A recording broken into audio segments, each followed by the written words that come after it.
ಅಮಾವಾಸ್ಯೆ ಶ್ರೀ ದೊಡ್ಡ ಬಸವೇಶ್ವರ ಸ್ವಾಮಿ ಆರಾಧನೆ ಅನ್ನದಾಸೋಹ ಸಿರುಗುಪ್ಪ ನಗರದ ಬಸವೇಶ್ವರ ನಗರದ 37ನೇ ವಾರ್ಡ್ನಲ್ಲಿ ಶ್ರೀ ಗುರು ದೊಡ್ಡ ಬಸವೇಶ್ವರ ದೇವಸ್ಥಾನ ಸೇವಾ ಸಮಿತಿ ವತಿಯಿಂದ ಶಿವರಾತ್ರಿ ಅಮಾವಾಸ್ಯೆ ನಿಮಿತ್ತ ಆರಾಧನೆ ಮತ್ತು ಅನ್ನದಾಸೋಹ ಕಾರ್ಯಕ್ರಮ ಜರುಗಿದವು. ದೇವಸ್ಥಾನದಲ್ಲಿ ಆರಾಧನೆ ನಿಮಿತ್ತ ಭಜನೆ, ಜಪ, ಶ್ರೀ ಗುರು ದೊಡ್ಡ ಬಸವೇಶ್ವರ ಸ್ವಾಮಿಗೆ ಪಂಚಾಮೃತ ಅಭಿಷೇಕ, ವಿವಿಧ ಫಲಪುಷ್ಪಗಳ ಅಲಂಕಾರ, ಬಿಲ್ವಾರ್ಚನೆ, ಮಹಾಮಂಗಳಾರತಿಗೈದು ವಿಶೇಷ ಪೂಜೆ ಸಲ್ಲಿಸಲಾಯಿತು. ಸ್ಥಳೀಯರಾದ ಜಾಜಿ ಮಲ್ಲಿಕಪ್ಪ ಮಾತನಾಡಿ, ಸುಮಾರು 40 ವರ್ಷಗಳಿಂದಲೂ ಪ್ರತಿ ಶಿವರಾತ್ರಿ ಅಮಾವಾಸ್ಯೆಯಂದು ಆರಾಧನೆ ಕಾರ್ಯಕ್ರಮವನ್ನು ನಮ್ಮ ಪೂರ್ವಜರು ಕಾಲದಿಂದಲೂ ನೆರವೇರಿಸಿಕೊಂಡು ಬಂದಿದ್ದು ನಾವು ನೆರವೇರಿಸುತ್ತಿದ್ದೇವೆ ಎಂದರು. ಬಸವ ಮಾತನಾಡಿದರು. ಇದೇ ವೇಳೆ ಮುಖಂಡರಾದ ಚನ್ನಬಸವ, ಉಮೇಶ, ಕನಕ, ಮಂಜು ಹಾಗೂ ಬಸವೇಶ್ವರ ನಗರ ಮತ್ತು ಇನ್ನಿತರ ವಾರ್ಡ್ಗಳ ಭಕ್ತರು ಉಪಸ್ಥಿತರಿದ್ದರು.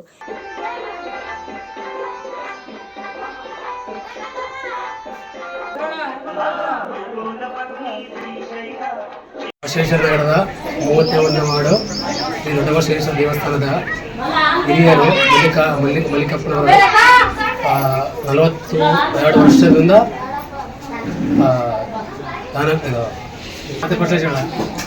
31ನೇ ವಾರ್ಡು ಶ್ರೀ ಗುರು ದೊಡ್ಡ ಬಸವೇಶ್ವರ ಸೇವಾ ಸಮಿತಿ. ಈ ಸೇವಾ ಸಮಿತಿಯಿಂದ ಸುಮಾರು 40 ವರ್ಷಗಳ ಮಹಾಶಿವರಾತ್ರಿ ಪ್ರಯುಕ್ತ ಅನ್ನದಾಸೋಹ ಕಾರ್ಯಕ್ರಮ ಇರುತ್ತದೆ. ನಮ್ಮ 31ನೇ ವಾರ್ಡಿನ ಸಮಸ್ತ ಭಕ್ತಾದಿಗಳು ವಿಶೇಷತೆಯಿಂದ ತನುಮನ ಸೇವೆಗಳನ್ನು ಸಲ್ಲಿಸಿ ಈ ಶ್ರೀ ಗುರು ದೊಡ್ಡ ಬಸವೇಶ್ವರ ದೇವರಲ್ಲಿ ಕೃಪೆಗೆ ಪಾತ್ರರಾಗಿರ್ತಾರೆ. ಅವರವರ ಇಷ್ಟಾರ್ಥಗಳು ನೆರವೇರುತ್ತವೆ. ಇಲ್ಲಿ ಬ್ಯೂರೋ ರಿಪೋರ್ಟ್ ಶ್ರೀನಿವಾಸ್ ನಾಯಕ್, ಭಾರತ ವೈಭವ ನ್ಯೂಸ್, ಸಿರುಗುಪ್ಪ.